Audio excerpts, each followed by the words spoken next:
Australia hard hitter Glenn Maxwell ఐపీఎల్లో వైఫల్యాల బాట వేయడం లేదు. టీ20 ఫార్మాట్ అంటేనే గతంలో ఎన్నోసార్లు సునామీ ఇన్నింగ్స్లు ఆడిన మ్యాక్స్వెల్ పై సహజంగానే భారీ అంచనాలు ఉంటాయి. కానీ గత 2 సీజన్లుగా ఐపీఎల్ అంటే టేక్ ఇట్ ఈజీ అన్నట్లు మ్యాక్స్వెల్ ఆడుతున్నాడనే కామెంట్స్ వినిపిస్తున్నాయి. ఇప్పుడు మ్యాక్సీ గ్రాఫ్ చూస్తే అదే నిజం అనిపిస్తోంది. గత సీజన్లో ఆర్సీబీ తరపున ఆడిన గ్లెన్ దారుణంగా విఫలమయ్యాడు. అయితే ఈ సీజన్లో పంజాబ్ కింగ్స్ తరపున కూడా పెద్దగా రాణించలేదు. దాంతో పంజాబ్ ఫ్యాన్స్ అతనిపై కోపంతో ఊగిపోతున్నారు. మ్యాక్స్వెల్ ను వేలంలో పంజాబ్ 4.2 కోట్లు పెట్టి తీసుకుంది. ఆల్రౌండర్ గా జట్టుకు ఉపయోగపడతాడన్న ఉద్దేశంతోనే మ్యాక్సీని దక్కించుకుంది. కానీ సీజన్ స్టార్ట్ అయ్యాక మాత్రం మ్యాక్స్వెల్ ఫ్లాప్ షోతో నిరాశపరుస్తున్నాడు. ఐపీఎల్ 2025లో పంజాబ్ కింగ్స్ 9 మ్యాచ్లు ఆడితే మ్యాక్స్వెల్ కి 7 మ్యాచ్లలో జట్టులో అవకాశం దొరికింది. రాయల్ ఛాలెంజర్స్ బెంగళూరుతో జరిగిన 2 మ్యాచ్ల్లో మ్యాక్స్వెల్ ను పక్కన పెట్టేశారు. మిగతా 7 మ్యాచ్ల్లో 6 ఇన్నింగ్స్లలో మ్యాక్స్వెల్ బ్యాటింగ్ కి దిగి కేవలం 48 పరుగులు మాత్రమే చేశాడు.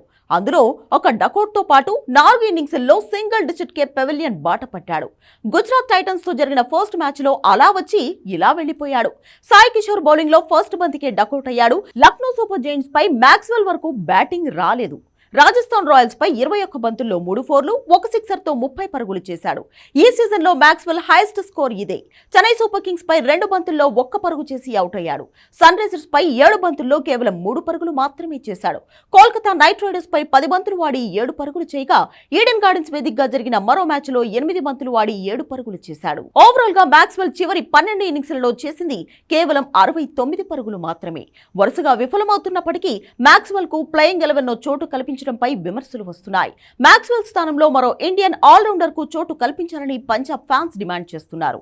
తన దేశానికి చెందినవాడు కాబట్టే పాంటింగ్ పదే మ్యాక్స్వెల్ ఫెయిల్ అవుతున్నా తుది జట్టులో ఆడిస్తున్నాడన్న అభిప్రాయం కూడా వ్యక్తమవుతోంది. ప్లే ఆఫ్ కు వెళ్లాలంటే పంజాబ్ మిగిలిన 5 మ్యాచ్లలో 3 ఖచ్చితంగా గెలవాల్సిందే. మరి కెప్టెన్ శ్రేయస్ అయ్యర్ తో పాటు కోచ్ పాంటింగ్ ఎలాంటి నిర్ణయం తీసుకుంటారో వేచి చూడాలి.